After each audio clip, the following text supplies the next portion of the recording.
A young waitress stumbled on the deck of a luxury yacht. A glass shattered. Laughter followed.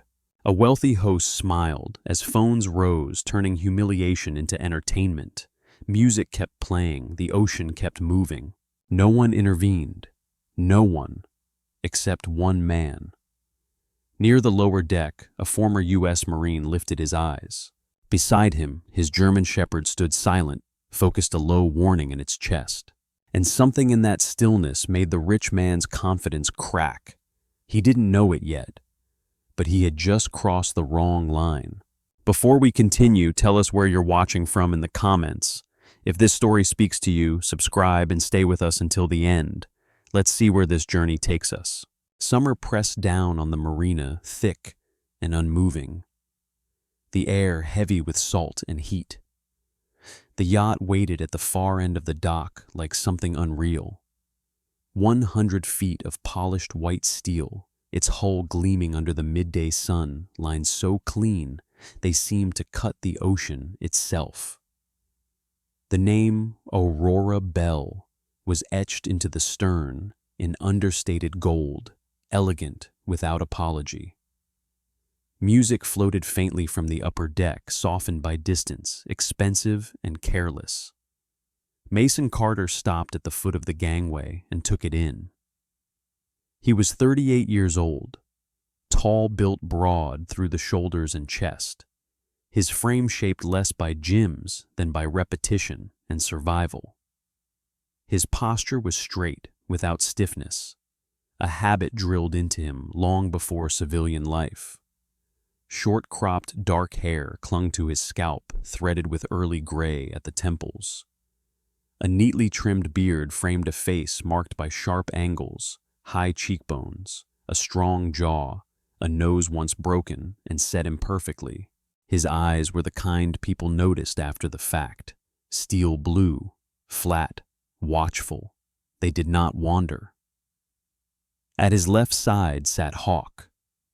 The German shepherd was large even by his breed standards, solid muscle under a thick sable and black coat. 8 years old, retired from service, but not from awareness. A faint scar ran along his right flank, half hidden beneath fur. One ear carried a permanent notch, a reminder of a night neither dog nor handler spoke about. Hawk sat with perfect stillness, tail curled neatly, eyes tracking the dock with quiet precision. Mason rested 2 fingers against the leash, not to restrain him, but to connect. They had learned each other in places where trust wasn't optional. The dock bustled with movement around them. Crew members in white uniforms carried crates and trays, on board laughter and chatter forced light professional. The scent of citrus cleaner mixed with fuel and seawater. A pair of men in linen suits stood nearby, already sweating, despite the shade, discussing something about optics and guest experience. Mason listened without appearing to. A man approached him mid-40s, average height, wearing pressed slacks and a pale blue button-down shirt rolled neatly at the sleeves. His shoes were too clean for the dock. "Mr. Carter?" the man asked. Mason nodded once. "I'm Elliot Price," the man said. "Event operations. You'll be handling security today." Elliot's handshake was brief. His grip was firm, but practiced the kind of handshake designed to establish authority without inviting challenge. His eyes flicked briefly to Hawk, then back to Mason's face. "Your assignment is primarily observational," Elliot continued. "We're expecting a selective guest list." Mason waited. "No visible firearms," Elliot added, "and we'd prefer the dog remain on lower deck access points during peak hours." "Hawk stays with me," Mason said evenly. A pause. Elliot smiled tight around the edges. "As long as he remains under control." Hawk yawned once, slow and deliberate, then settled again. Mason said nothing. Elliot cleared his throat. "This is a private celebration. High-profile individuals. We value discretion." Mason understood the translation. Don't embarrass the clients. Don't make problems. Don't remind them you exist. He had heard it before. He followed Elliot up the gangway, Hawk padding silently beside him. The deck beneath their boots gleamed freshly cleaned, reflecting sunlight so sharply it hurt the eyes. Glass railings framed the upper levels, minimalist and cold. The interior smelled like Wealth leather citrus, something floral and faintly chemical. Above them, laughter broke out loud and careless. A group of guests occupied the main deck near the bar. Men in tailored summer shirts, women in flowing dresses that cost more than Mason's monthly rent. Sunglasses remained on faces, despite the shade, a deliberate signal of disinterest in anyone who might look back. Mason scanned automatically, counted bodies, noted spacing, watched hands. One man stood out immediately, Logan Whitmore, early 30s, tall, athletic in the curated way of men who paid others to sculpt them. His blonde hair was styled just loose enough to suggest effortlessness. His skin carried the permanent glow of someone who lived in places where winter was optional. He laughed loudly, arm draped over the back of a chair, drink already in hand, the kind of man who took up space without asking. Mason didn't stare. He didn't need to. Logan snapped his fingers toward the bar. Another, he said, not looking at the server, who hurried to comply. The server was a young woman, slim, dark-haired, moving with careful steps on the gently rocking deck. Her uniform was crisp but already damp with sweat at the collar. She kept her eyes down as she passed. Her name tag read Tara. Tara Lewis was 26 years old. She stood average height, slightly hunched at the shoulders, a posture learned from years of minimizing herself. Her skin was olive-toned, lightly freckled, her face pretty in a quiet way she'd learned not to draw attention to. Her dark hair was pulled back tightly, a few loose strands escaping near her temples. She moved carefully, not because she lacked confidence, because she had learned caution. Mason noticed the way her hands tightened around the tray when she passed Logan's group. Not fear, exactly. Something practiced, something familiar. He looked away. This was not his place. He took his position near the stairwell leading below deck, posture, relaxed presence, unobtrusive. Hawk lay down at his feet, chin resting on his paws, eyes still alert. The yacht eased away from the dock. Engines hummed low and smooth, barely audible beneath the music. The shoreline slipped backward, replaced by open water. The sun climbed higher, the heat intensifying. Drinks flowed, laughter sharpened. Mason stood still. He watched a woman laugh too loudly at something unfunny. He watched a man gesture with his glass, sloshing liquid dangerously close to a server's hands, then scowl when she hesitated. He watched entitlement move through the space like it owned the air. Hawk shifted slightly, ears angling toward a raised voice, then relaxed again. "Easy," Mason murmured, barely audible. Hawk obeyed. Mason told himself what he always did. This is a job. This is temporary. This is money. Money paid for rent in a place he didn't decorate. Money paid for gas, for food, for silence. Money paid for Hawk's vet visits for time, bought one careful checkup at a time. He remembered other decks, other heat, other laughter that turned into screaming without warning. He pushed the memory down. Logan's laughter rose again, loud and unchecked. Mason's jaw tightened. He did not like the way the guests spoke to the crew. Did not like the casual disregard, the assumption of superiority worn as casually as their watches. Did not like how easily people mistook money for worth. But he swallowed it, because this was a contract. Because this was paid time. Because this was money. The sun slid lower, turning the water a blinding shade of gold, and with it, the party shifted. Music grew louder, bass vibrating through the deck beneath Mason's boots. Laughter loosened sharper, now fueled by alcohol, and the sense of being far enough from shore that rules felt optional. Glasses clinked, bottles emptied. The yacht cut steadily through calm water, carrying its small, floating world away from consequence. Mason remained at his post near the stairwell, still and unremarkable by design. Hawk lay at his feet, body relaxed but coiled ears rotating independently as voices rose and fell. The dog's breathing was slow, measured. He had learned long ago that danger rarely announced itself loudly at first. Logan Whitmore had moved to the center of the main deck.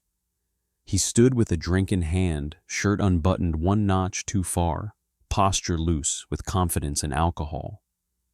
The people around him leaned in when he spoke. They always did. Logan had that gravity, the kind that came from money, from growing up never being told no, from learning early that attention followed cruelty as easily as charm. Tara approached his group again this time, carrying a tray of cocktails rimmed with salt and sugar. Her shoulders were tense now. The bun at the back of her head had loosened further strands of dark hair clinging to her neck. A thin sheen of sweat caught the light on her skin. She focused on the tray, on her hands, on not making mistakes. She had learned that mistakes were expensive. Logan took a glass, then frowned. "This isn't what I ordered," he said. Tara blinked. "I'm sorry, sir.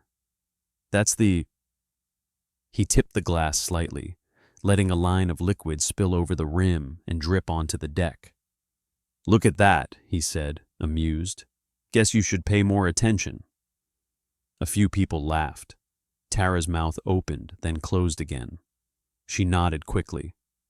"I'll replace it." "Of course you will," Logan said. "Because that's your job, right?" His tone was light, playful, almost friendly, but his eyes weren't smiling. Mason watched from the edge of the scene, his face unchanged. He told himself what he had told himself 100 times before. It's not physical. It's not illegal. It's not your place. Tara turned to go, but the movement of the yacht shifted under her feet. Not much, just enough. The tray tilted. One glass slid. It shattered at Logan's feet. The sound cut through the music.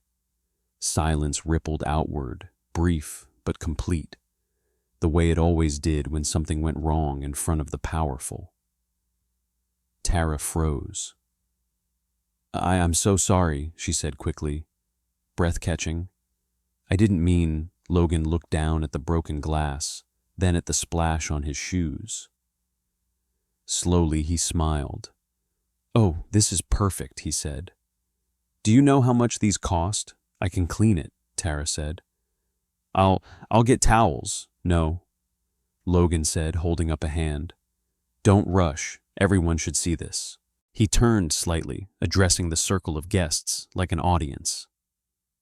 "This is what happens when people don't know their place." Tara's face drained of color. Mason felt Hawk's body tense. A low vibration rolled through the dog's chest, not yet a growl, but the beginning of one. "Easy," Mason murmured under his breath.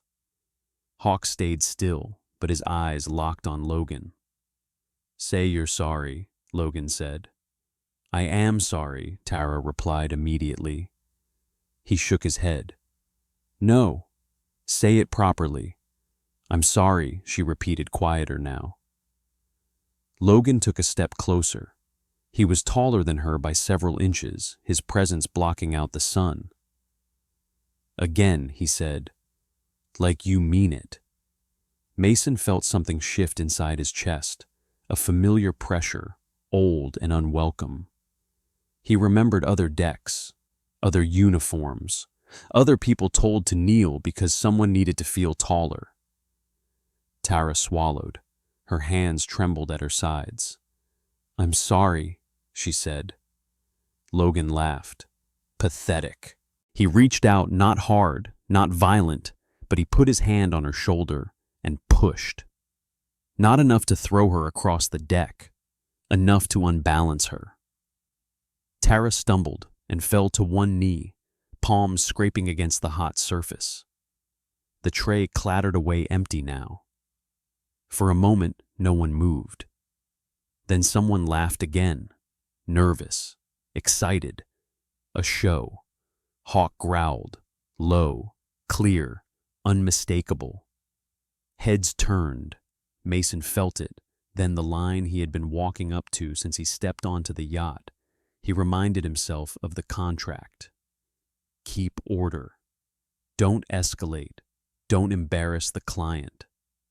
Logan turned toward the sound annoyance flashing across his face. "Is that thing supposed to do that?" he said, glancing at Hawk.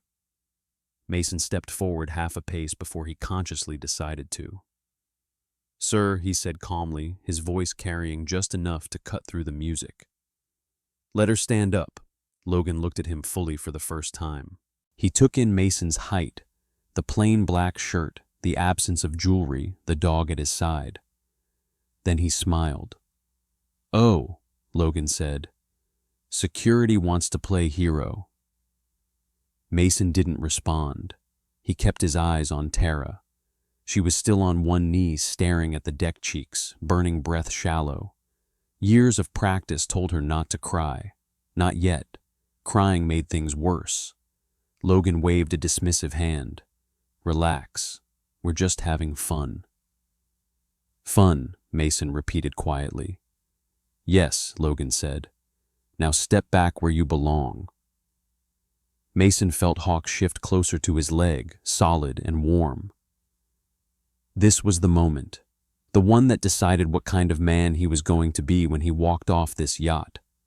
He thought of rent, of bills, of the way the world punished men who broke silence without power. He thought of every time he had looked away before, and how those moments had stayed with him longer than the loud ones. Tara pushed herself upright, eyes still down, shoulders rounded inward, as if trying to fold herself smaller. Logan watched her with satisfaction. "Say thank you," he said, "for letting this go." Hawk's growl deepened. Mason knew with sudden clarity that if he stayed silent now, the sound would never leave him. And for the first time since boarding the yacht, he stopped swallowing the anger. Mason moved before the music finished swallowing the silence. He stepped into the open space between Logan Whitmore and Tara with a calm that felt almost unnatural given the heat pounding in his chest. His movements were measured, unhurried, the way they had been drilled into him long before civilian life softened other men. "Stop," Mason said. Not loud, not angry, final. The word cut through the deck better than shouting ever could. Logan turned slowly, irritation flashing across his face before reshaping itself into amusement. Up close, Mason could see the details. Others missed the faint redness around Logan's eyes, the slight slackness of his posture, the confidence inflated by alcohol and audience alike. "Well, look at this," Logan said. "Security's got opinions now." Mason didn't look at him. He kept his eyes on Tara. She stood frozen, arms drawn close to her body, breath shallow. Her knee was scraped a thin line of red already visible against her skin. She stared at the deck as if it might open and swallow her whole. "Step back," Mason said to her quietly. Tara hesitated, reflexively glancing at Logan for permission she shouldn't have needed. Mason shifted his stance just enough that his shoulder blocked Logan's view of her. "You're done here," Mason said. "Go back to work." Something in his tone, steady certain, cut through her paralysis. Tara nodded once and took a step back, then another, retreating toward the service corridor with her head still lowered. Logan laughed. "Oh no," he said. "She doesn't move until I say so." Mason turned his head, then meeting Logan's eyes fully for the first time. Up close, the difference between them was stark. Logan was tall and fit. Yes, but his hands were soft, his knuckles unmarked, his posture loose in a way that came from never needing to brace for impact. His jaw was smooth, clean-shaven, his features handsome in a symmetrical, curated way. Mason's face was harder. Lines carved by sun and sleeplessness framed his eyes. His beard was trimmed, but coarse, shadowing a jaw that had learned to set and stay set. There was nothing decorative about him. Everything about his stance said restraint, not submission. "Apologize," Mason said. The word landed flat without ornament. Logan blinked. Then he laughed again, louder this time. "Did you hear that he said to the people filming phones already raised? The hired muscle wants an apology." A woman near Logan's shoulder, tall blonde, her dress clinging in all the wrong ways, snorted with laughter. She was Madeline Pierce, late 20s, skin tanned to an unnatural bronze eyes, sharp and bored. She leaned toward Logan, whispering something that made him grin wider.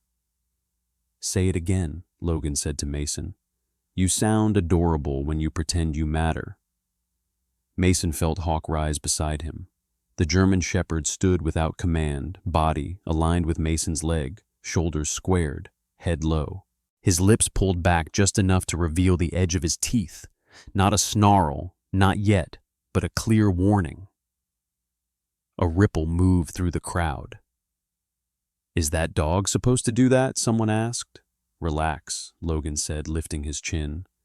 "I've got this." He stepped closer, invading Mason's space breath, heavy with alcohol. "What are you going to do?" Logan asked softly. "Hit me." "Go on. Everyone's watching." Mason didn't move. He remembered other men who had tried the same thing. Men who thought volume and proximity were power. Men who believed violence was the only language worth speaking. He also remembered the cost of answering in kind. "I'm not here to fight you," Mason said. "I'm here to stop this." Logan scoffed. "You don't stop anything. You're hired help." Mason shifted his weight, subtle, deliberate. He angled his body so that Logan's path to Tara remained blocked, while his own line of sight stayed wide, peripheral vision, tracking raised phones, crew members frozen in place exits. Hawk Mason said quietly, "Stand." The dog stepped forward half a pace, placing himself squarely between Mason and Logan. He didn't bark. He didn't lunge. He simply stood, solid, unyielding eyes locked on Logan's chest. The message was unmistakable. Logan's smile faltered for a fraction of a second. Then pride rushed in to cover it. "Get that mutt out of my face," he snapped. Mason didn't comply. Instead, he raised one hand not toward Logan, but outward palm open a universal signal. "That's far enough," Mason said. "You've had your entertainment. Apologize, let her do her job, and step away." Someone in the crowd laughed again, high-pitched and excited. "Do it, Logan. Make him earn his paycheck." Phones tilted, framing Mason from every angle. Logan looked around, soaking it in. Then he leaned closer and lowered his voice. "You touch me," Logan said, "and I'll ruin you." Mason held his gaze. "Then don't make me touch you." For a moment, nothing happened. The ocean rolled on, indifferent. Music pulsed. The yacht moved steadily forward, carrying them all farther from shore. Logan finally took a step back. Not much, just enough. The crowd groaned in disappointment. Mason exhaled slowly, tension easing just enough to keep control. He turned his head slightly, checking the corridor where Tara had disappeared. She was gone now, safe, at least for the moment. Some of the crew had begun to watch Mason differently. A middle-aged deckhand with weathered skin and graying hair, Frank Alvarez, late 50s shoulders, stooped from decades at sea, met Mason's eyes and gave a barely perceptible nod.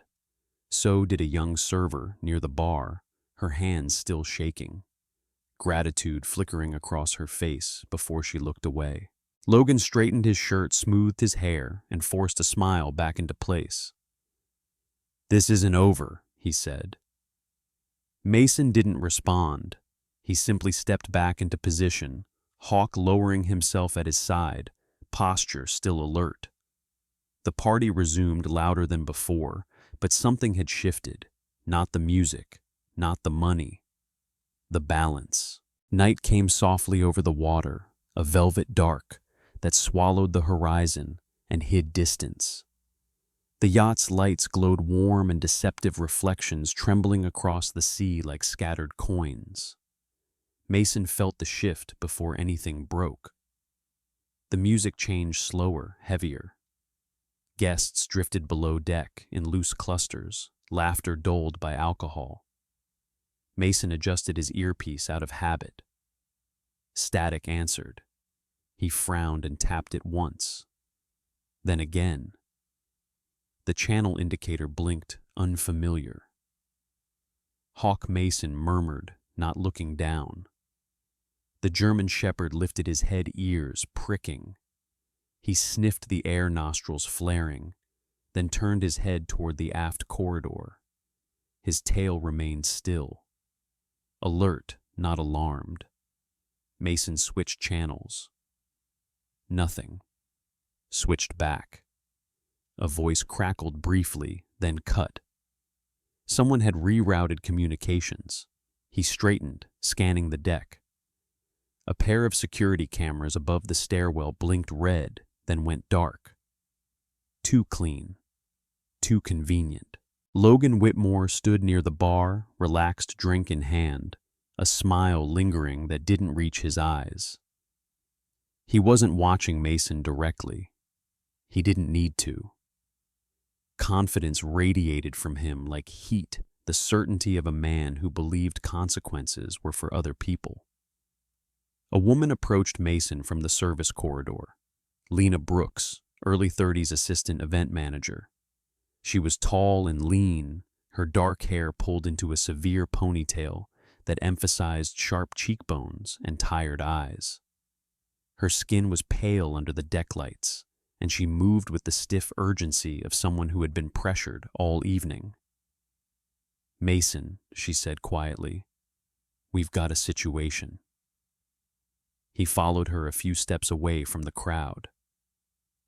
"There's a complaint," Lena continued. "A guest says you threatened him, claimed your dog lunged." Mason didn't react. "Name?" She hesitated. "Logan Whitmore." "Of course." Lena lowered her voice further.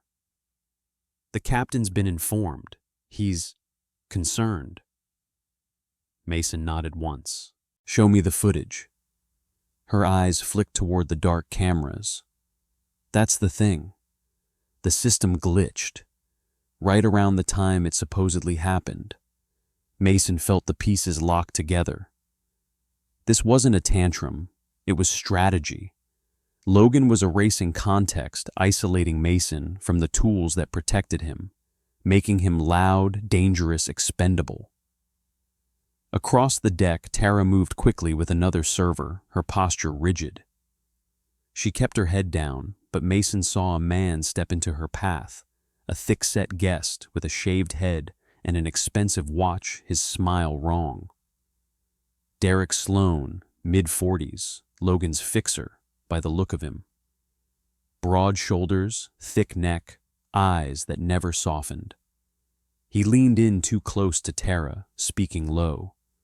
She nodded rapidly, hands clenched at her sides. Hawk growled, not loud, not aggressive, warning. Derek glanced toward the sound irritation flashing. He straightened and spoke to Tara again, this time pointing toward the lower deck. Mason took 2 steps forward before Lena caught his arm. "Don't," she whispered. "They're saying if she doesn't retract, the whole service team gets put off at the next marina." "There is no marina," Mason said flatly. "We're hours out," Lena swallowed. "I know. That was the point." Logan was squeezing the weakest link and daring Mason to break. Hawk pulled slightly on the leash nose, low, now tracking. He moved toward the aft storage hatch, then stopped abruptly. He sniffed again, hackles lifting. Mason followed. The hatch was ajar. Inside, the smell hit him immediately, sharp, oily. Gasoline. Fresh. Too fresh. He crouched, running a hand along the deck. A faint smear. Boot print. Not crew issued. The tread was wrong. Sabotage. A distraction, or worse. Behind him, footsteps approached. Caleb Rourke, head of night security, late 40s, heavyset beard, peppered with gray.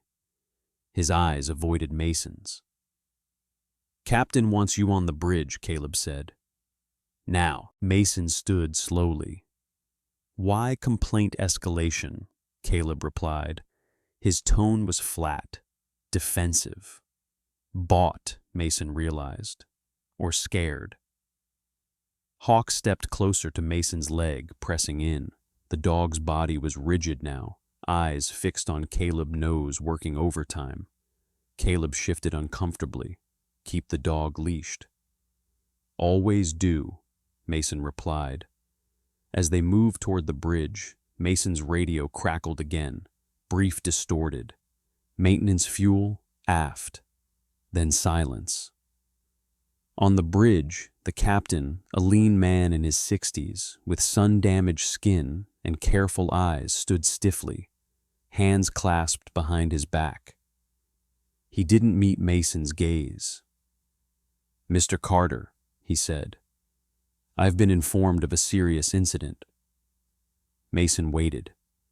Given the lack of footage, the captain continued, "And the nature of the accusation, I'm placing you on restricted duty until we dock." Logan's laughter floated up from below deck, perfectly timed. Mason understood then. He wasn't being disciplined. He was being removed. Hawk growled again, deeper this time. Mason rested a hand on his head, grounding them both. Captain Mason said evenly, "There's fuel in the aft storage where it doesn't belong. Your cameras are down, my comms were rerouted, and a member of your security team is compromised." The captain's jaw tightened. "You're accusing my crew." "I'm stating facts," Mason replied. "And if I'm right, someone's about to get hurt." The captain hesitated. Outside, the yacht surged forward engines, steady lights blazing against the dark sea. Below deck, Tara was being cornered again, her silence bought with fear. And somewhere between the shadows and the glow, Logan Whitmore waited for Mason to fail. Hawk lifted his head ears forward, scent locked. He had found the trail. Mason didn't fight the trap. He stepped inside it. Restricted duty meant he was visible, but sidelined, assigned to the lower corridors and exterior walkways where guests rarely went.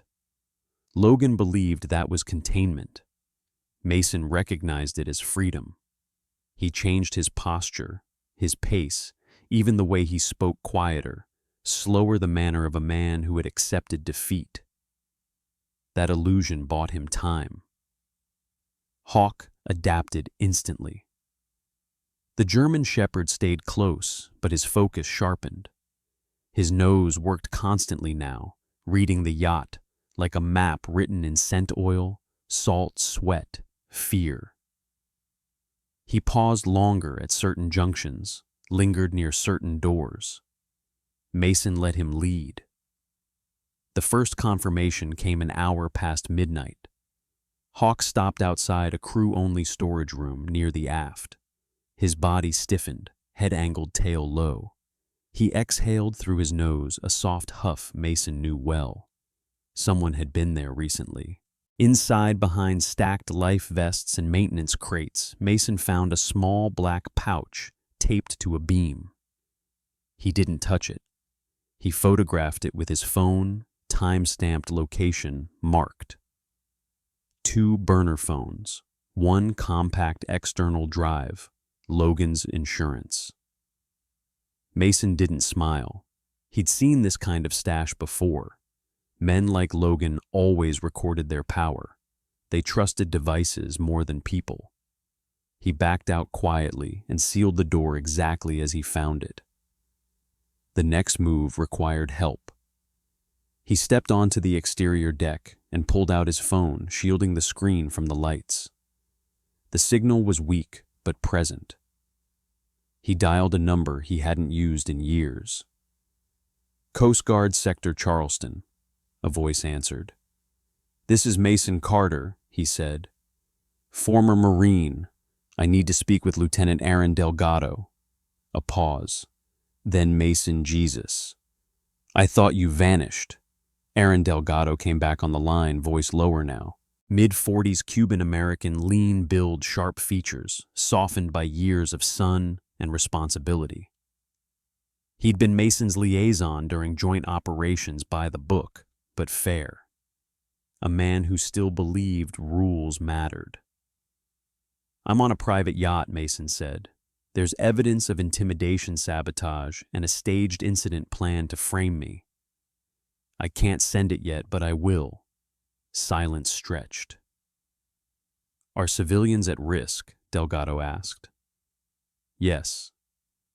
"Then you did the right thing," calling Delgado replied. "Document everything. If this turns into a navigational incident, we'll have jurisdiction."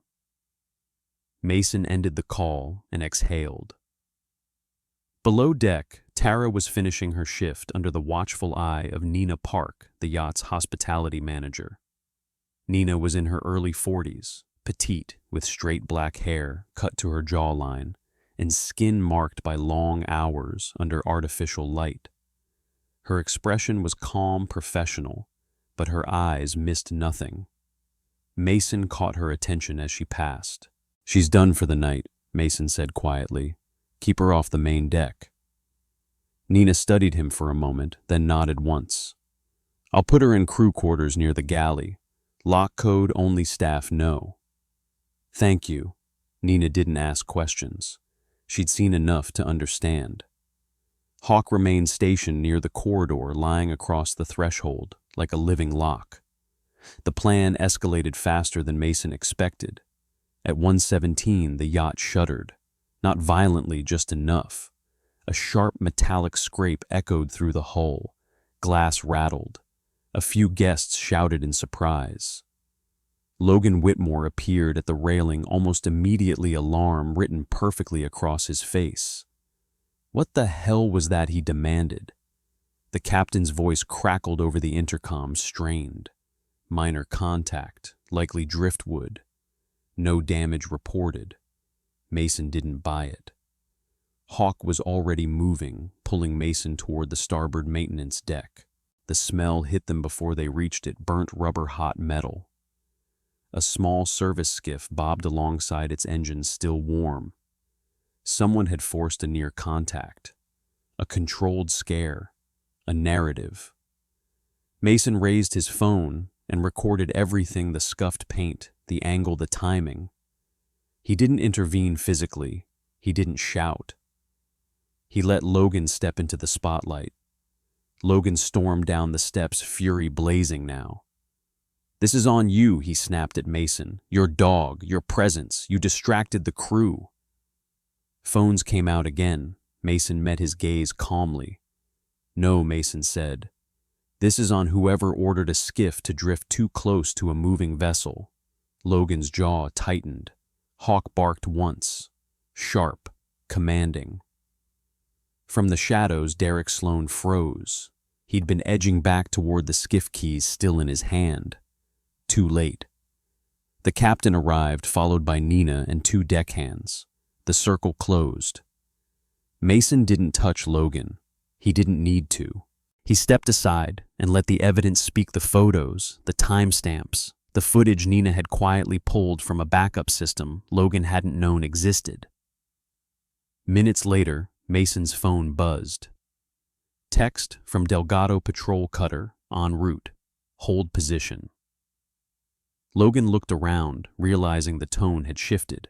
Not cheering, not filming, watching.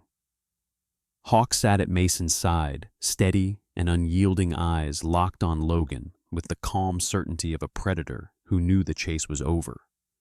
Mason felt no triumph, only relief. The cutter arrived without ceremony. No sirens, no theatrics. Just a dark silhouette sliding out of the night, its running lights steady, deliberate. The Coast Guard boarding team came alongside with practiced ease boots thudding softly against the deck as they crossed over. Lieutenant Aaron Delgado led them. Up close, he looked older than Mason remembered, deep lines etched around his eyes, beard trimmed close and streaked with gray. His posture was rigid with discipline, but his gaze carried the weight of a man who had seen enough chaos to recognize it early. He took in the scene in seconds, the crowd drawn tight. The captain rigid with unease, Logan Whitmore standing just a little too stiff near the rail. "Evening," Delgado said evenly. "We're conducting a safety and compliance inspection." Logan scoffed, recovering his voice. "This is unnecessary."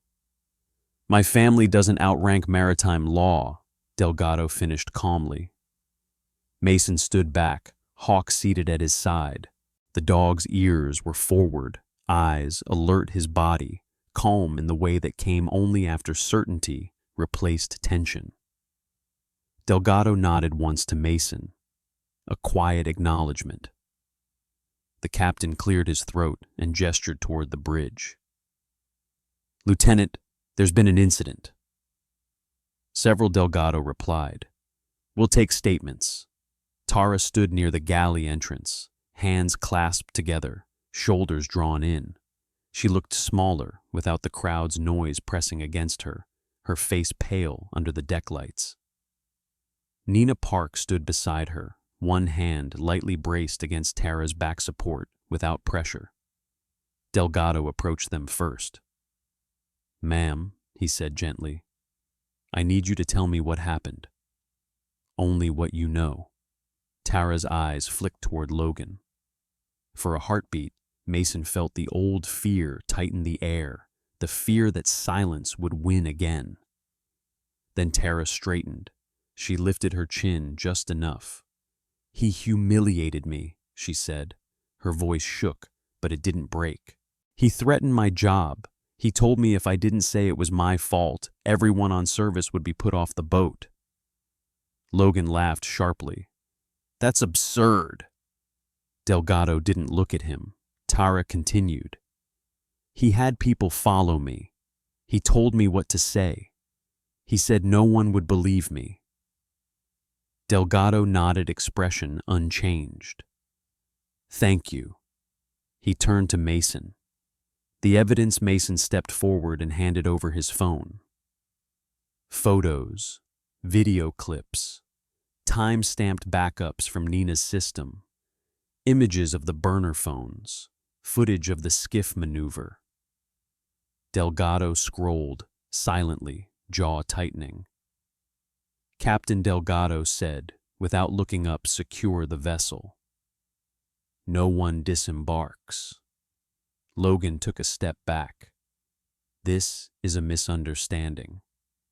Delgado finally met his eyes. "No," he said. "It's a pattern." Two officers moved to Logan's sides. The crowd fell silent, not shocked, just suddenly aware that money had limits here. Phones lowered. No one laughed. Logan tried once more, voice rising. "You don't know who you're dealing with." Delgado nodded. "I do." The cuffs clicked closed. Metal on wrist. Final. Unforgiving. Logan's face drained of color as he was guided forward past the people who had cheered him hours earlier. No one met his eyes now. The sea rolled on beside them, indifferent. Mason watched without satisfaction. Only relief.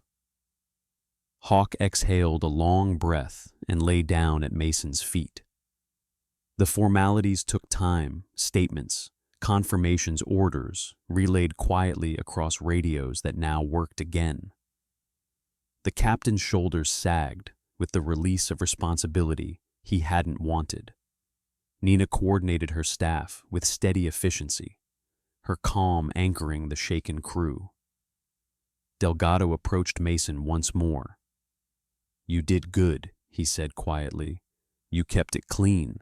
Mason shrugged slightly. "That was the goal." Delgado glanced at Hawk. "He's still sharp." "Always was," Mason replied. Delgado's mouth twitched almost a smile.